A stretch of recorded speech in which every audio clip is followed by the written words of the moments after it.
Tonight, we drift back to a time before written memory, before human history truly begins, guided only by the oldest words ever pressed into clay.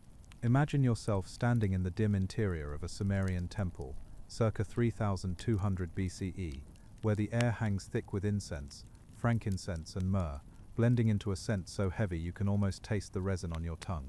The walls around you are mud brick, cool to the touch despite the desert heat outside, and the only light comes from oil lamps flickering in niches carved at shoulder height, their flames casting shadows that dance like nervous scribes across the sacred space. You're here in Eridu, the very first city according to the Sumerians themselves, a place where the boundary between earth and heaven was supposedly thinnest, where gods walked among mortals and left their instructions in wedge-shaped marks that would outlast empires. The mainstream historical fact you need to know is this: the Sumerians really did develop the world's first writing system around 3200 BCE, initially for accounting and administrative purposes, tracking grain, beer rations and temple goods, before it evolved to record myths, laws, and king lists.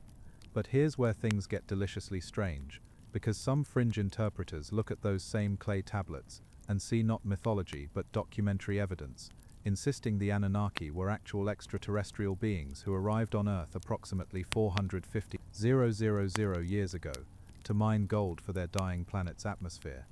A theory that makes archaeologists clutch their trowels in despair while YouTube comment sections explode with enthusiasm. Scholars debate endlessly whether the Sumerian texts should be read as literal history, symbolic mythology, political propaganda, or some complex blend of all three. A discussion that's been going on since the 19th century, when Assyriologists first cracked cuneiform, and hasn't reached consensus yet. Probably because consensus is boring, and academics need something to argue about at conferences. Now I should warn you, attempting to understand ancient Mesopotamian theology, while also trying to fall asleep, creates a special kind of cognitive dissonance. You probably won't survive this with your brain fully intact, but at least you'll dream in cuneiform.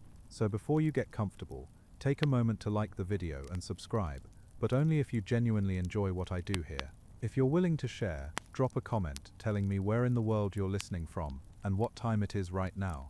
I'm endlessly curious whether you're in Tokyo at dawn or Toronto at midnight, building this strange global community of insomniacs and history enthusiasts. Now, dim the lights, maybe turn on a fan for that soft background hum, and let's ease into tonight's journey together. The Anunnaki, whose name translates roughly to those who from heaven to earth came, or possibly princely offspring, depending on which linguist you ask and how generous they're feeling that day, first appear in Sumerian texts as a collective group of deities associated with the earth, the underworld, and cosmic judgment.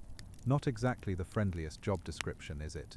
The earliest references come from administrative texts and temple hymns, where the Anunnaki are invoked as witnesses to oaths and dispensers of fate, suggesting they occupied a rather bureaucratic position in the divine hierarchy, like cosmic middle managers processing paperwork for the universe. According to the mythology that eventually crystallized in texts like the Eridu Genesis and the Atrahasis epic, in the beginning there was only primordial water, Apsu the freshwater ocean, and Tiamat the saltwater sea, whose mingling produced the first generation of gods in a creation story that's equal parts cosmogony and extremely awkward family reunion.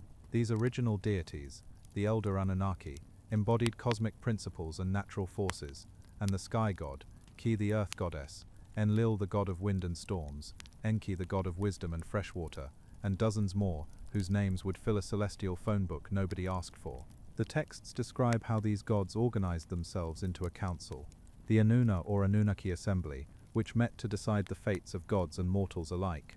Imagine the United Nations, but with better special effects and actual divine authority. Here's a joke for you. Why did the Anunnaki hold so many council meetings? Because even omnipotent beings can't agree on where to go for lunch. Apparently cosmic bureaucracy is eternal and transcends species. In the city of Eridu, where we're metaphorically standing right now, the god Enki established his temple called the Iabzu, or House of the Cosmic Waters, a structure that began as a small shrine around 5000 BCE and was rebuilt and expanded over millennia. Each new layer added like geological strata, preserving the city's relationship with its patron deity. Archaeological excavations at Eridu have revealed 18 successive building levels of this temple, stretching from the Ubaid period through the early dynastic period, concrete evidence that people really did worship here continuously for thousands of years, which should give you perspective on just how young our modern civilization actually is. We've had the internet for barely 30 years, and we think we're advanced. The temple priests would have performed daily rituals at dawn and dusk, offering food, beer, and incense to the statue of Enki, which they believed housed the god's presence, or at least his attention, treating the deity like a very demanding house guest who required constant entertainment and sustenance. Now, the fringe interpretation kicks into high gear here, because ancient astronaut theorists point to Enki's association with wisdom, technology, and genetic knowledge, and claim he was the lead scientist among the extraterrestrial Anunnaki, responsible for later creating or engineering humanity, a reading that makes professional Assyriologists weep into their lexicons, while simultaneously selling millions of books to people who desperately want ancient history to include spaceships. The scholarly debate centers on whether Sumerian religion represented early humanity's attempt to explain natural phenomena through divine action, or whether it preserved garbled memories of actual historical events involving real leaders whose achievements were later mythologized, a discussion complicated by the fact that we're dealing with texts written down centuries after the oral traditions began, copied and recopied by scribes who sometimes added their own interpretations or political spin. Here's another joke. What did the Sumerian scribe say when he made a spelling mistake in wet clay? Well, I guess this is permanent now, which is exactly how I feel about every embarrassing thing I've ever said online. The hierarchy among the Anunnaki was strict and clearly defined in the texts. The 7 supreme Anunnaki who decree the fates occupied the top tier, including An, Enlil, Enki, Ninhursag the mother goddess, Nana the moon god, Utu the sun god, and Inanna the goddess of love and war, each controlling specific cosmic or earthly domains like middle management, dividing up responsibilities in a celestial corporate structure. Below them ranged hundreds of lesser Anunnaki, each with specific functions. Some controlled irrigation, others governed disease, still others managed dreams, death, and the underworld.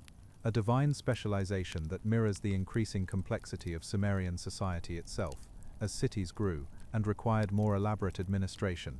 The texts describe how these gods lived in their temples, which were understood not as symbolic dwelling places, but as actual residences where the deity genuinely lived, ate, slept, and held court, with human priests serving as their household staff, a concept that required massive economic resources, because maintaining a god's lifestyle apparently wasn't cheap, what with the daily offerings of bread, beer, meat, and textiles that supported the temple economy. Archaeological evidence confirms that Sumerian temples functioned as economic powerhouses, controlling vast agricultural estates, managing trade networks, employing thousands of workers, and essentially operating as the central banks and administrative centers of early urban civilization, which means religion and economics were so intertwined as to be inseparable, a relationship that hasn't changed as much as we'd like to think.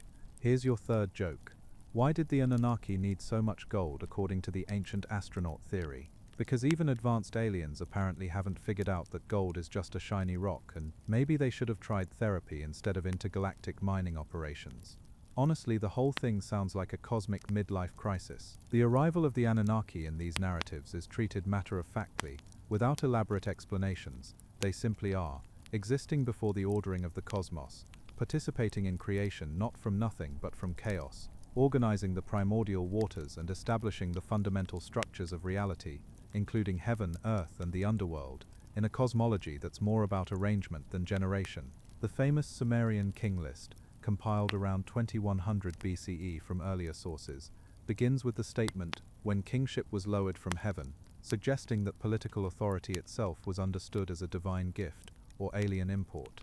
Mainstream scholars read this as theological validation of royal power, while fringe theorists see it as evidence of extraterrestrial intervention in human governance. A debate that somehow manages to be both fascinating and exhausting simultaneously. In the darkness of this temple where you're imagining yourself, you can almost hear the whispered prayers of ancient worshippers, feel the cool clay beneath your sandaled feet, smell the beer offerings going slightly sour in the heat, the sensory reality of a religion practiced not in abstract philosophy, but in daily ritual, in the pouring of libations and the burning of incense, in the belief that gods were present, demanding, and deeply involved in human affairs. The scholarly argument continues about whether the Anunnaki represent deified natural forces, memories of actual prehistoric rulers, products of purely mythological imagination, or some combination thereof, And honestly, after reading enough contradictory academic papers, you start to understand why some people just throw up their hands and decide ancient aliens are as plausible as anything else. Though please don't actually do that, because evidence matters even when it's complicated. Here's your fourth joke of this section. What's the difference between a Sumerian god and a modern celebrity? About 5,000 years and slightly better PR management, although both demand constant tribute and have devoted followers who defend them online. So maybe things haven't changed that much after all. As you settle deeper into your pillow, imagine the weight of 5,000 years of history pressing down like warm sand.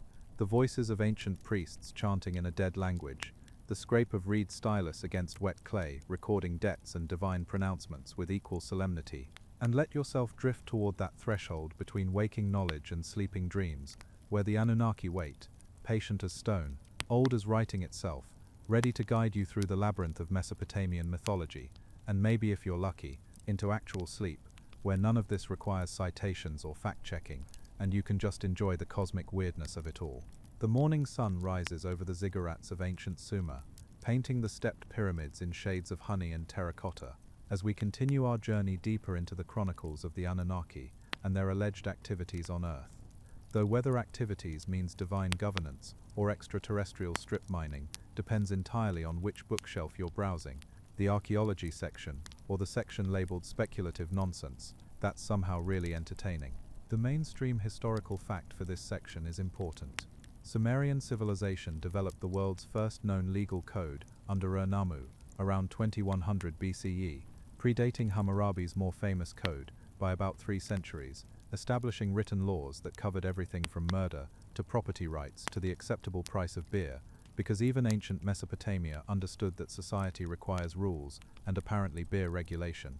But here's where interpretation gets interesting, because texts like the Atrahasis epic and the Enuma Elish describe a division of labor among the Anunnaki themselves, with the senior gods assigned to celestial duties, while the junior gods, sometimes called the Ajigi, were forced to perform the exhausting physical labor of earth-shaping, canal digging and city building, a cosmic class system that fringe theorists interpret as evidence of an extraterrestrial mining operation with worker exploitation that would make 19th century industrialists blush with recognition.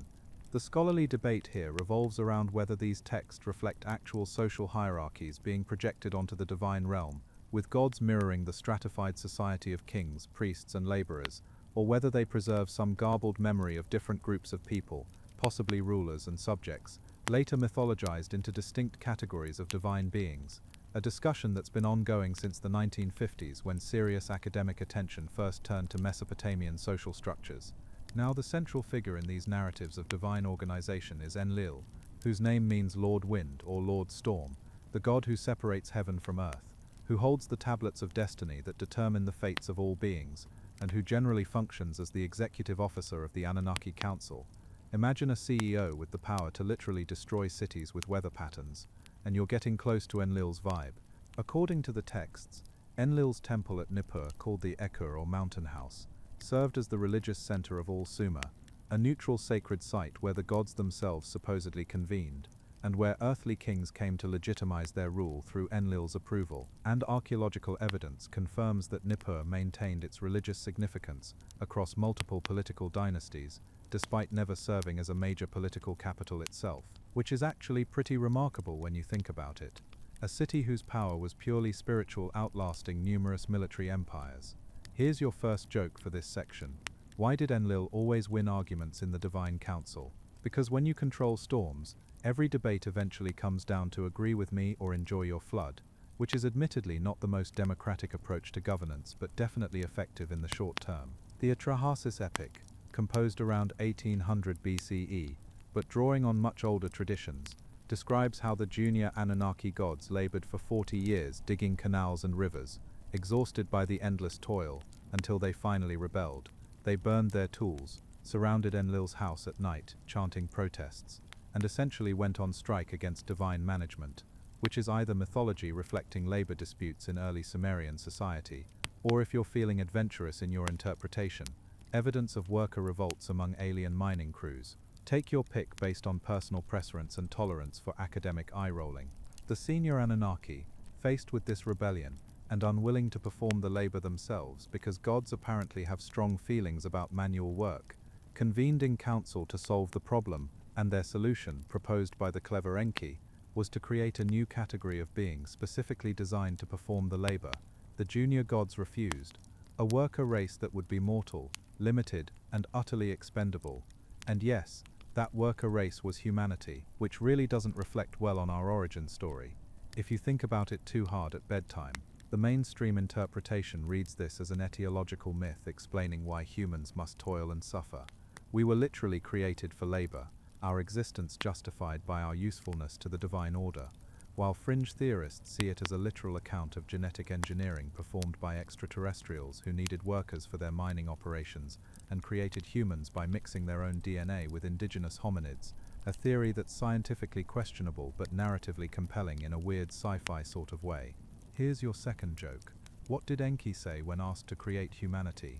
Sure, how hard could genetic engineering possibly be? What's the worst that could happen? And then 5,000 years later we invented reality television. So that answer is actually pretty clear now, isn't it?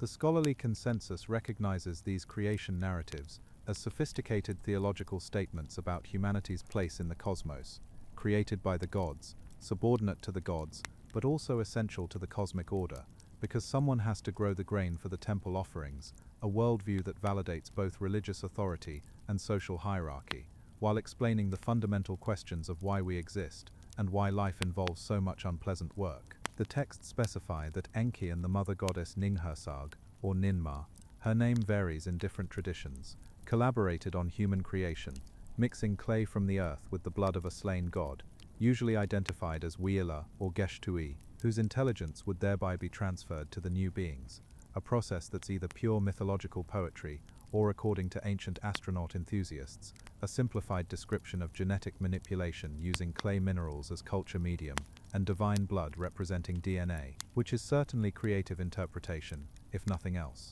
The detailed descriptions in texts like the Atrahasis include Ninhursag pinching off 14 pieces of clay, 7 for males and 7 for females, placing them in the room of fate, where goddess midwives would oversee their development for 10 months, which sounds suspiciously like a description of gestation that's been given cosmic significance, scholars note, suggesting the myth incorporates actual observations of human reproduction into its divine framework. Archaeological evidence shows that by the early dynastic period around 2900 BCE, Sumerian cities were organizing massive labor projects, irrigation systems, city walls, temple platforms, that required coordinating thousands of workers, managing food supplies, and developing administrative systems to track everything, which gives context to mythology that emphasizes humanity's role as divine workforce.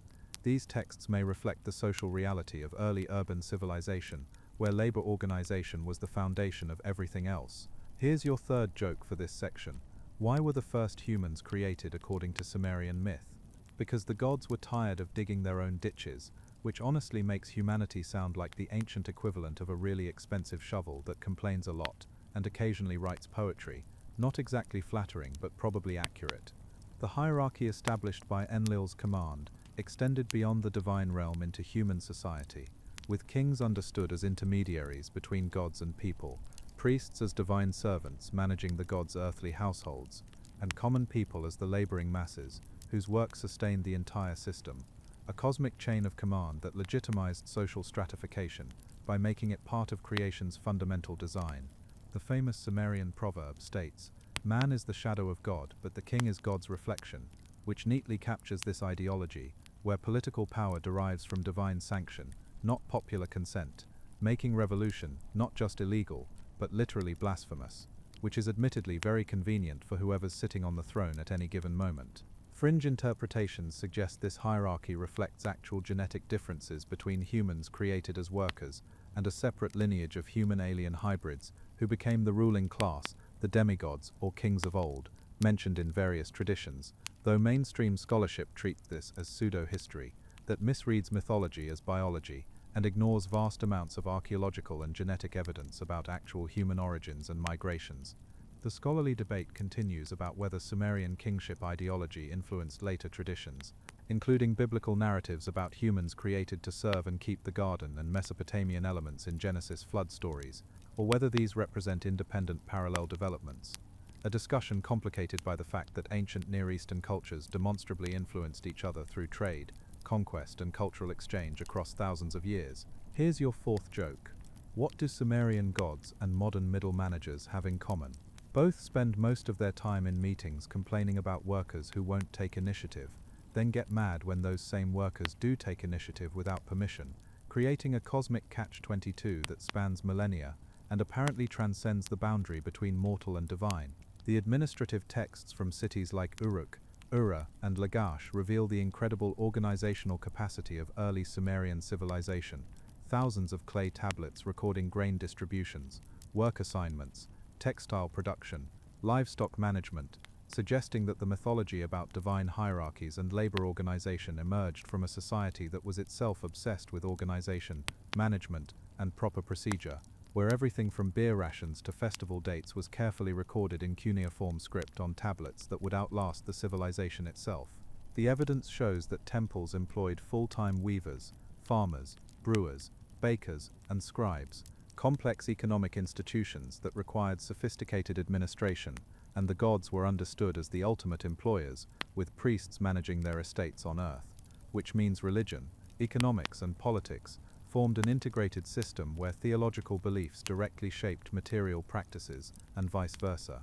Fringe theorists look at the same administrative tablets and claim they're evidence of extraterrestrial resource management, with grain quotas representing energy supplies for alien bases and temple complexes serving as command centers for off-world operations, an interpretation that requires ignoring basically everything we understand about Bronze Age economics, while simultaneously making ancient accounting significantly more exciting than it actually was, which is sort of impressive in its own way. The figure of Enlil dominates this period of the narrative, described as powerful, decisive, and terrifyingly willing to use destructive force to maintain order. He's the god who later sends the flood to destroy humanity when we become too numerous and noisy, which is either mythology about divine caprice and the danger of angering the gods, or in alternative readings, an extraterrestrial population control measure gone catastrophically wrong, depending on whether you're reading academic journals or late-night conspiracy forums. The Enlil hymns preserved from this period describe him as the great mountain, he whose pronouncements cannot be altered, he who decrees the fates, emphasizing his authority and the absolute nature of his decisions. Poetry that reflects political realities in a world where royal decrees were similarly absolute, and questioning authority could be literally fatal, making theology and politics mirror images of each other. As your consciousness drifts through these accounts of divine command structures and cosmic labor disputes, notice how the air in your room feels cool against your skin, how your breathing has perhaps slowed to match the ancient rhythms we're exploring, how the boundary between historical facts about Sumerian civilization and wild speculation about ancient astronauts creates a strange cognitive space where sleep can creep in unnoticed, carrying you down into dreams that need not concern themselves with proper academic citations, or the difference between mythology and pseudo-archaeology, where Enlil and Enki can be simultaneously gods and aliens and metaphors, and none of it really matters because you're comfortable, warm, and finally starting to drift away from full consciousness into something deeper and more restful, though we still have more sections to cover, so don't get too comfortable just yet. The clay tablets continue their story as we move deeper into the Anunnaki chronicles, and now we reach what might be the most dramatic episode in the entire Mesopotamian mythological cycle, the Ajigi Rebellion, the creation of humanity, and the great flood that nearly destroyed everything the gods had built, a sequence of events that appears in multiple versions across different periods and cities, suggesting these narratives held particular importance for Sumerian and later Babylonian cultures who kept copying and elaborating them across centuries. The mainstream historical fact anchoring this section is crucial. Archaeological evidence from sites throughout Mesopotamia indicates a significant flooding event or series of floods during the early dynastic period around 2900 BCE, with flood deposits found at Uru, Uruk, Kish, and Shuruppak. Though these deposits don't all date to exactly the same time, and represent local rather than global catastrophes, suggesting the Great Flood of mythology may preserve memories of actual devastating floods that were then universalized in the storytelling tradition. But here's where things get cosmically weird, because the Atrahasis epic and the earlier Regigenesis both describe this flood as a deliberate act by the Anunnaki Council, specifically by Enlil, who has decided that humanity has become too numerous, too noisy, and generally too annoying to tolerate any longer. The texts literally say we were keeping the gods awake with our racket, which has to be one of the pettiest reasons for genocide in any mythology, and really makes you wonder about the cosmic noise ordinances that apparently existed in ancient divine councils. The scholarly debate here is fascinating. Did these flood myths emerge independently in Mesopotamia, and later influence the biblical flood narrative, or were they all responses to actual catastrophic flooding in a region where rivers regularly overflowed, and irrigation failures meant famine and death, creating a cultural memory of water as both life-giver and destroyer that gets encoded in religious narrative? Some researchers argue the myths reflect environmental catastrophes at the end of the last ice age when sea levels rose dramatically, while others see them as purely literary inventions meant to explore theological questions about divine justice and human mortality, and still others suggest they preserve folk memories of multiple local disasters conflated into a single cosmic event. So basically nobody fully agrees, and the discussion continues at academic conferences where the coffee is terrible, but the arguments are surprisingly passionate.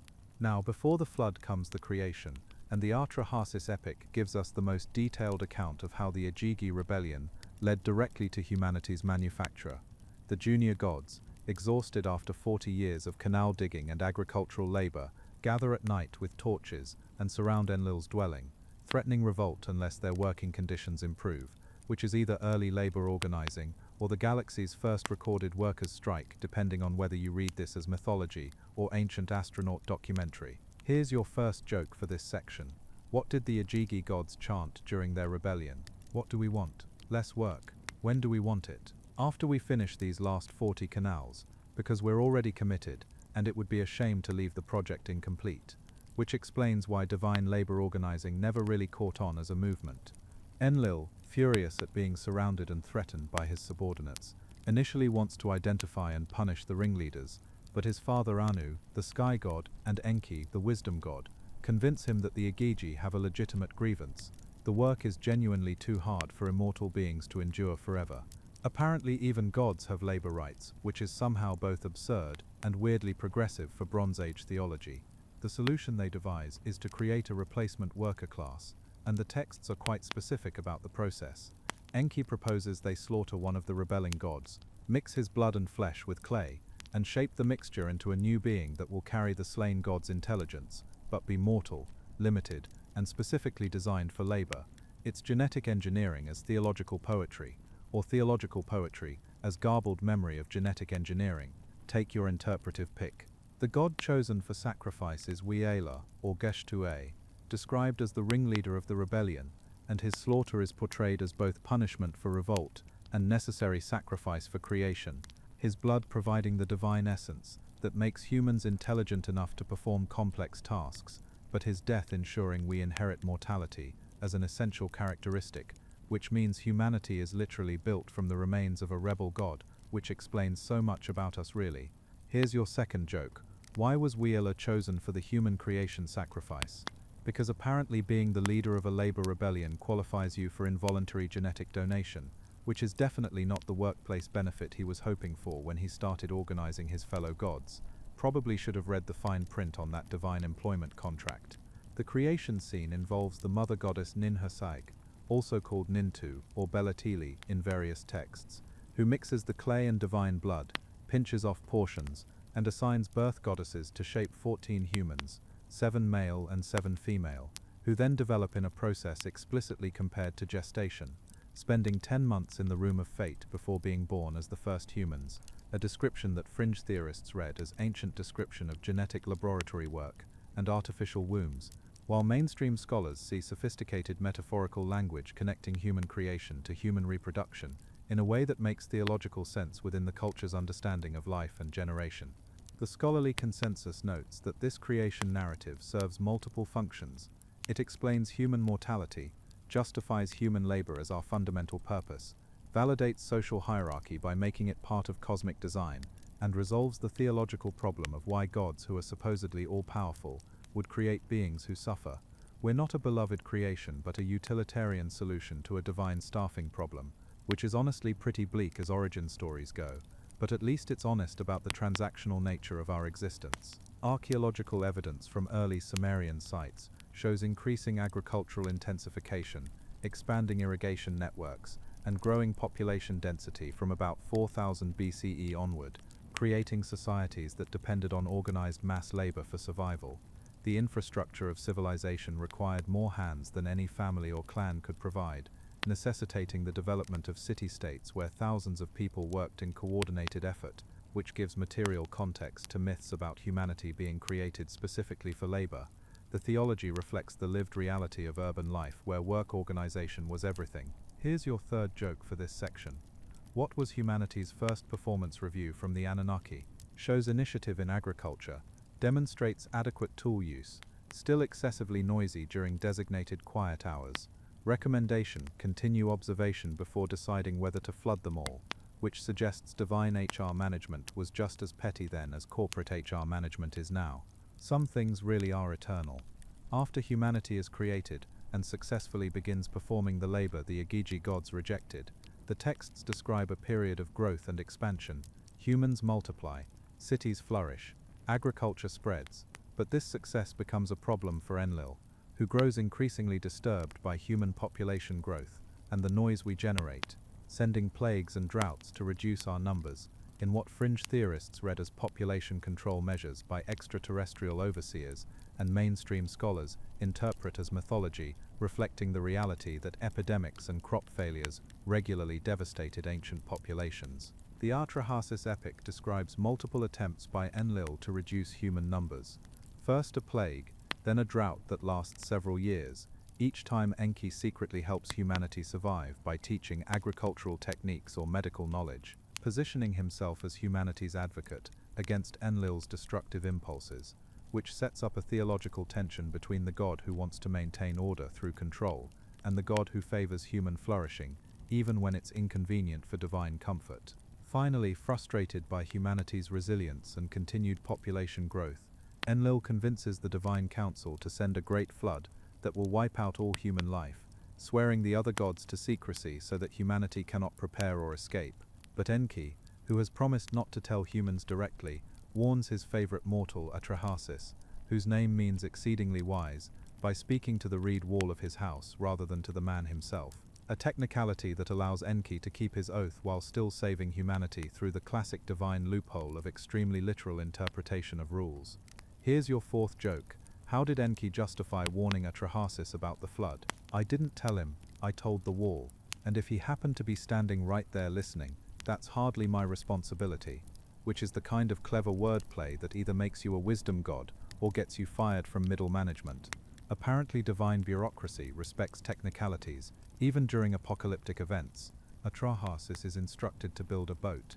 The texts are specific about dimensions and construction techniques, suggesting real boat-building knowledge is embedded in the narrative, to load it with his family, craftsmen, and breeding pairs of animals, and to seal it with bitumen against the coming waters, instructions that will sound extremely familiar if you've ever read the biblical flood narrative in Genesis, because the Mesopotamian flood story predates the Hebrew version by at least 1,000 years and demonstrably influenced it through cultural contact, making the Atrahasis epic essentially the original source for one of the world's most famous myths.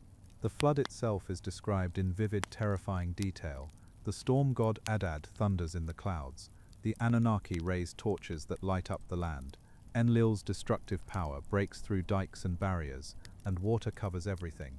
The texts say even the gods were terrified by the destruction they had unleashed. The Anunnaki cowered like dogs in the highest heaven, and the mother goddess wept at the annihilation of her children, humanity, suggesting divine regret that comes too late to prevent catastrophe.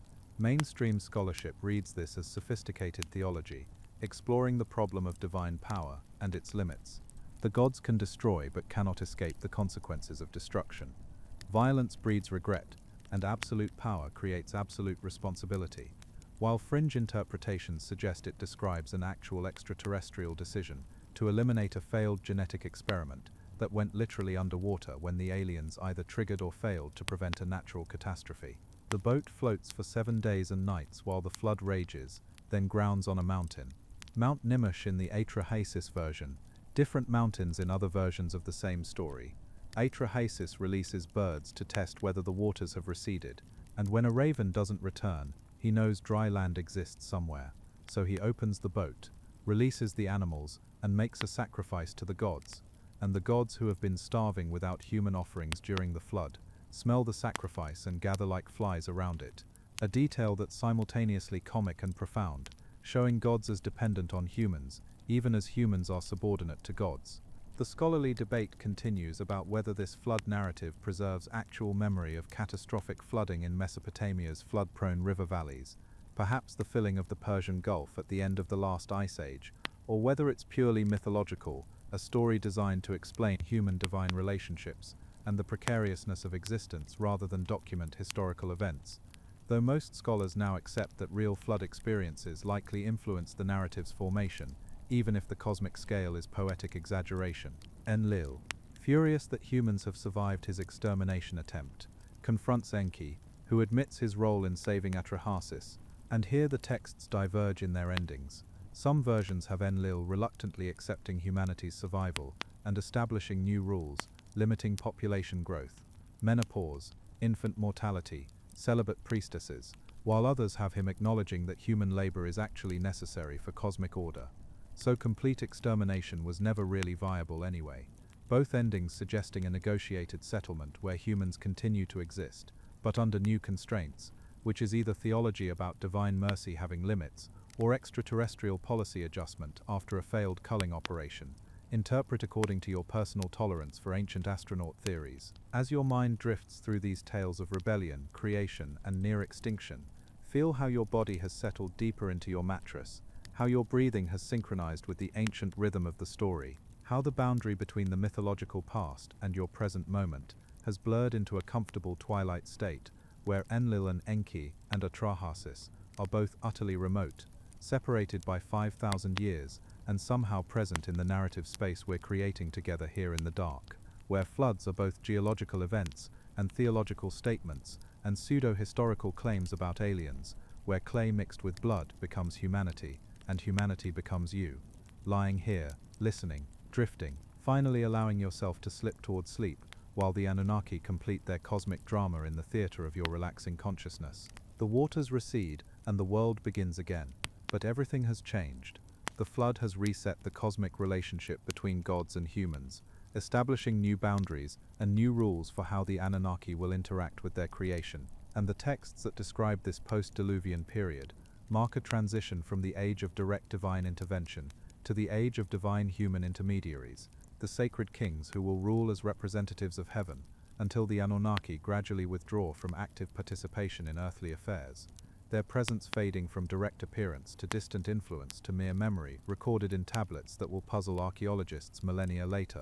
The mainstream historical fact for this section is essential: the Sumerian king list, compiled around 2100 BCE but drawing on earlier sources, divides history into pre-flood and post-flood periods, claiming that after the flood swept over and kingship was lowered from heaven again, the kingship was in Kish, marking a fundamental break in the cosmic order and the beginning of recorded historical dynasties that we can sometimes correlate with archaeological evidence, transitioning from purely mythological time to semi-historical time, where legends about kings may preserve garbled memories of actual rulers, even if the details are hopelessly exaggerated. But here's where interpretation gets deliciously complicated. The king list attributes impossibly long reigns to early kings. Ululim of Eridu supposedly ruled for 28,800 years, Alalgar for 36,000 years, 8 kings total reigning for a combined 241, 200 years before the flood. Numbers that mainstream scholars interpret as either mathematical scribal errors, symbolic numerology, or the combination of multiple king lists from different cities into one mythological sequence, while fringe theorists read them as literal lifespans of Anunnaki or Anunnaki-human hybrids whose advanced genetics or technology allowed for extreme longevity, connecting them to biblical patriarchs who also have suspiciously long lifespans. Methuselah's 969 years seems almost modest compared to Sumerian kings, and suggesting both traditions preserve memories of an earlier era when beings lived much longer than modern humans. The scholarly debate centers on whether these king lists served primarily political functions, legitimizing later dynasties by connecting them to cosmic authority, or whether they attempted to preserve actual historical information in a culture without modern chronological methods. Forced to work with oral traditions, genealogies, and temple records that may have been partial, contradictory, or deliberately altered by later scribes with political agendas. After the flood, according to the Etrahasis epic's conclusion, Enlil accepts humanity's survival, but demands new limitations. The mother goddess creates new categories of women who will not reproduce: priestesses, certain types of demons, women who die in childbirth, effectively instituting population controls through social and biological mechanisms, while Enki teaches humanity additional technologies, improved agriculture, metallurgy, weaving, brewing, that will make civilization possible, but also create the complex urban societies that require kings to manage, thus solving the divine noise problem, not through genocide but through organization and dispersion of population across multiple cities. Here's your first joke for this section. What was Enlil's post-flood population control policy? If we can't eliminate humans entirely, at least we can invent bureaucracy to make them organize themselves quietly, which suggests the real punishment for humanity wasn't mortality but middle management, a curse that echoes through the ages and currently manifests in quarterly reports and performance reviews. The texts describe how kingship itself is reconstituted after the flood, no longer as direct divine rule, but as delegated authority. The gods choose human kings, who will serve as their earthly representatives, ruling cities and maintaining temples, offering sacrifices and organizing labor, essentially managing divine estates on behalf of absent landlords who remain in heaven, except for occasional visits during major festivals. The Sumerian term for this is Namlugal, literally big manship, which was lowered from heaven according to the king list, suggesting kingship wasn't a human invention, but a divine gift or installation, an ideology that conveniently legitimizes royal authority as cosmic, rather than merely human, making rebellion against the king tantamount to blasphemy against the gods, who appointed him very convenient for maintaining social order, and very inconvenient for anyone hoping to democratize Bronze Age politics. Archaeological evidence from the early dynastic period shows the emergence of palace complexes, distinct from temple complexes around 2900 BCE, suggesting the development of secular political authority that was nevertheless religiously sanctioned, creating the dual power structure of temple and palace that would characterize Mesopotamian civilization for millennia. Priests managed divine estates and religious ritual, while kings managed military defense and civic administration, theoretically cooperating, but often competing for resources and authority, in ways the texts occasionally preserve, through complaints about royal interference in temple business, or priestly criticism of royal policy. Here's your second joke. Why did the Anunnaki decide to rule through human intermediaries instead of directly? Because even immortal beings eventually realize that dealing with urban zoning disputes and irrigation maintenance schedules is tedious beyond measure. Better to delegate that stuff to mortals who don't have anything better to do with their brief lives anyway, which is either cynical theology or accurate assessment of what kingship actually involved on a daily basis. The post-flood kings in the Sumerian tradition are presented as semi-divine figures, often described as offspring of divine human unions. Gilgamesh, the most famous, is said to be 2/3 god and 1/3 human, his mother the goddess Ninsun, and his father a mortal priest-king, giving him superhuman strength and wisdom while keeping him mortal and eventually subject to death, a status that defines his epic quest for immortality and his ultimate failure to achieve it, making him a bridge figure between the fully divine Anunnaki and purely human mortals. Fringe interpretations read these semi-divine kings as literal genetic hybrids, the result of Anunnaki breeding with humans to create a ruling class with superior capabilities, the Nephilim of biblical tradition, the heroes of old, men of renown, who occupied an intermediate space between heaven and earth, while mainstream scholarship sees them as mythological expressions of the concept that kings must be extraordinary beings to justify their power, superhuman but not fully divine, exceptional but ultimately mortal, like all humans. The texts describe how these kings maintained direct contact with the gods through rituals, dreams, and oracles, visiting temples to receive divine instruction, performing sacred marriages with goddesses, or rather with priestesses representing goddesses, to ensure fertility of land and people, and consulting with priests who interpreted omens and divine will. The infrastructure of a religious politics where every decision required theological justification, and where royal authority depended on maintaining proper relationships with divine powers. The scholarly consensus recognizes this as sophisticated political theology that sacralized kingship while also limiting it. The king is great but the gods are greater. Royal power is real but derivative, and failure to maintain proper ritual or ethical standards could result in divine abandonment and political collapse. An ideology that explains political change without completely destabilizing the concept of divine order. Here's your third joke for this section. What's the hardest part of being a semi-divine king in ancient Sumer? Definitely the divine performance reviews where your mum is a goddess and your dad is dead, so family meetings are really awkward and nobody can agree on whether your failures are nature or nurture. Plus the pressure to achieve immortality when you're genetically predetermined to fail really sets you up for disappointment from the start. As the post-flood period progresses in the mythological chronology, the Anunnaki appear less frequently in human affairs, no more direct conversations, fewer miraculous interventions, a gradual withdrawal from active presence in the world, and scholars debate whether this narrative pattern reflects historical changes in religious practice, perhaps a shift from more immediate ecstatic religion to more formalized temple ritual, or whether it's simply a literary device, allowing the texts to transition from mythological time, where anything is possible, to historical time, where events must seem more plausible and align with lived experience. The later Babylonian texts, especially the Enuma-Elish composed around 1200 BCE, reorganized the pantheon with Marduk as the supreme deity, subordinating the old Sumerian Anunnaki to supporting roles, a change that reflects Babylon's political rise and its need to validate its patron god's supremacy, showing how mythology adjusts to political reality as empires rise and fall, and each new power center requires theological justification for its dominance.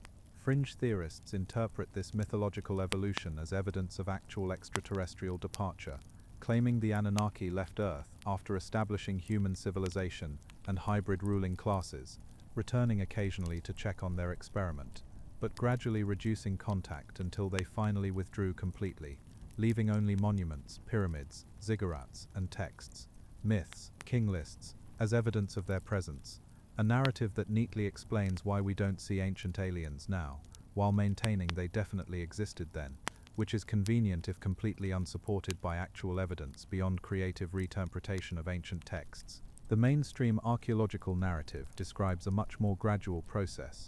The Sumerian city-states of the early dynastic period gave way to the Akkadian Empire under Sargon around 2334 BCE, which eventually collapsed and was replaced by a Sumerian Renaissance, which fell to the Amorites who established Babylon, which rose and fell multiple times, with each transition bringing new languages, new peoples, new gods layered over or merged with old gods, creating the complex palimpsest of Mesopotamian religion, where Anunnaki titles and attributes get redistributed among Babylonian and Assyrian deities in a process of continuous theological evolution driven by political change. Here's your fourth joke. Why did the Anunnaki gradually stop appearing in Mesopotamian texts? Either they returned to their home planet, disappointed in their creation, or they became middle management in heaven and got too busy with celestial paperwork to visit Earth anymore, or, and stay with me here, they were mythological beings whose narrative function changed as Mesopotamian society evolved, and storytellers adapted old myths to new cultural contexts. But that last explanation is way less exciting, so let's just say they got promoted to corporate and became too important for field visits. The final kings attributed to the heroic age, figures like Gilgamesh of Uruk, Lugalbanda, Dumuzid the shepherd, occupy an ambiguous space between mythology and history. They appear in the king list, giving them quasi-historical status, but the stories about them are clearly legendary, full of impossible feats, divine encounters and monsters, suggesting these were real rulers whose actual accomplishments were dramatically embellished in oral tradition until the historical person became indistinguishable from their mythological reputation. The Epic of Gilgamesh itself, our most complete Mesopotamian literary work, chronicles this king's futile quest for immortality. After his friend Enkidu dies, he seeks out Utnapishtim, the Mesopotamian Noah, who survived the flood and was granted immortality by the gods, hoping to learn the secret, but ultimately learns that immortality is reserved for gods alone, that death is humanity's inevitable fate, and that the only immortality available is through lasting works and remembrance, a profound meditation on mortality that resonates across millennia, and suggests the Mesopotamians were grappling with the same existential questions we face now. As the narrative of divine presence fades in these later texts, replaced by tales of human struggle, achievement, and ultimate failure, you might notice how your own consciousness is fading similarly, how the Anunnaki have receded into the comfortable distance of history, or myth, or pseudo-history, how none of it requires your active attention anymore, how the gentle rhythm of this narration has perhaps lulled you into a state between waking and sleeping, where Gilgamesh's quest and your own journey toward rest are somehow parallel processes, both seeking something just beyond reach, both accepting what cannot be changed, both finding peace in the acceptance of limitation. And as these ancient tablets close their accounts of gods and kings and floods and cities now dust, you can let your mind settle into the darkness that precedes sleep, knowing there's just one more section before this particular story ends, and you can fully surrender to whatever dreams may come. So here we are, at the end of our journey through 5,000 years of Sumerian mythology, fringe speculation, and actual archaeological fact, having traced the Anunnaki from their first appearance in clay tablets through divine councils, human creation, catastrophic floods, and gradual withdrawal into the background of history. And what have we learned except that ancient Mesopotamians had incredibly complex theology, modern people have incredibly creative interpretations, and sleep is still somehow eluding you if you're still listening to these words instead of drifting in dreams. Though honestly, that's fine, because the journey itself has value, even if the destination of actual sleep remains frustratingly distant for some of you insomniacs who know you should be unconscious by now, but somehow can't quite let go. The Sumerian records reveal a civilization that understood itself as created for divine service, living in cities that were literally owned by gods, ruled by kings who derived authority from heaven, maintaining cosmic order through ritual and labor, a worldview so foreign to modern secular democracy that it requires real imaginative effort to comprehend how people actually lived and thought within that framework, where religious and civic duties were inseparable, where the temple was the economic center, and where the boundary between natural and supernatural was nothing like our modern distinction. The fringe interpretations, whatever their evidentiary shortcomings, remind us that these ancient texts continue to fascinate, precisely because they describe events and beings that exceed normal human experience, creating narrative gaps that speculation rushes to fill, whether with theology, mythology, or ancient astronaut theories. Humans seem driven to find meaning in these old stories, to connect them to our own questions about origins, purpose, and whether we're alone in the cosmos. The scholarly debates demonstrate that even professional academics who spend careers studying cuneiform tablets don't fully agree on what these texts meant to their original audiences or what they should mean to us now. Were they history, theology, propaganda, entertainment, or some blend of all four? Did the people who wrote them believe literally in divine councils and flood-surviving boats, or did they understand these as sophisticated metaphors for deeper truths about power, mortality, and human-divine relationships? We honestly don't know for certain, and perhaps that uncertainty is valuable, keeping us humble about our interpretative abilities and open to multiple readings of extremely old texts. What we can say with confidence is that Sumerian civilization was real, their cities existed and can be excavated. Their writing system genuinely was the first we know of. Their legal codes influenced all subsequent Near Eastern law. Their mathematics and astronomy were remarkably sophisticated. Their literature influenced biblical traditions, and through them all of Western culture, and their religious ideas about creation, floods, and divine kingship echoed through millennia. So whether the Anunnaki were gods, aliens, or mythological constructs hardly matters to their historical importance. They shaped human civilization in ways we still experience. As you lie there in the darkness, perhaps finally feeling genuine drowsiness settling over you like a warm blanket, consider how strange it is that we're connected across such vast distances of time and space. Ancient Sumerian priests inscribing wet clay with reed stylus, medieval scribes copying crumbling tablets into Arabic, Victorian scholars deciphering cuneiform, modern academics debating translations, fringe theorists spinning alien narratives, and you listening in whatever corner of the world you currently occupy. All of us linked by these stories about beings who supposedly descended from heaven to earth, whether 5,000 years ago or 450,000 years ago, depending on which timeline you accept. The Anunnaki, whatever they were, have completed their journey through our narrative, from cosmic creators to mining supervisors to gradually absent gods to textual references that scholars decode, and enthusiasts reinterpret, and skeptics dismiss. They've given us tonight's journey, a thread connecting ancient Mesopotamia to your present moment, a story complex enough to occupy the conscious mind, while the unconscious mind quietly prepares for sleep. So let's bring this to a close. If you've found any value in this strange exploration of Sumerian mythology and ancient astronaut theories and actual archaeology, all blended into one rambling bedtime narrative, please do subscribe to the channel. Not because I need the validation though, honestly, who doesn't? But because it helps other people find these videos when they're lying awake at 3 a.m., desperate for something to listen to that's interesting enough to hold attention, but gentle enough to permit sleep. That strange niche these videos apparently fill. Thank you for sharing this time with me, for bringing your insomnia, or your curiosity, or your genuine interest in ancient Mesopotamian culture to this peculiar corner of the internet where we explore history as sleep aid. Wherever you are, whatever time it is, I hope you're comfortable. I hope your breathing has deepened. I hope your thoughts are beginning to drift and scatter like clay tablets eroding in the desert wind. And I hope very soon now you'll feel that final letting go, that surrender to sleep that we've been working toward across these 12,000 words of Sumerian gods and alien theories and archaeological facts, all blended together into something that hopefully helped rather than hindered your quest for rest. The ziggurats crumble, the tablets break, the cuneiform fades, empires fall, and 5,000 years pass like a single night's dream. But here at the end of it all, you're still here, breathing, resting, preparing to sleep. And that simple continuity of human existence, people lying down to rest, night after night, across all those centuries, somehow makes the Anunnaki's journey and your journey connect in the timeless space where all stories eventually end. Sweet dreams of ancient cities and star-wandering gods, of clay tablets and cosmic councils, of floods survived and civilizations built, and when you wake tomorrow, the Anunnaki will still be there in their tablets, waiting patiently for the next person to read their story and wonder what it all meant. But for now, for you, this particular telling is complete, and sleep beckons with soft insistence, pulling you down into rest. End of script. Sweet dreams.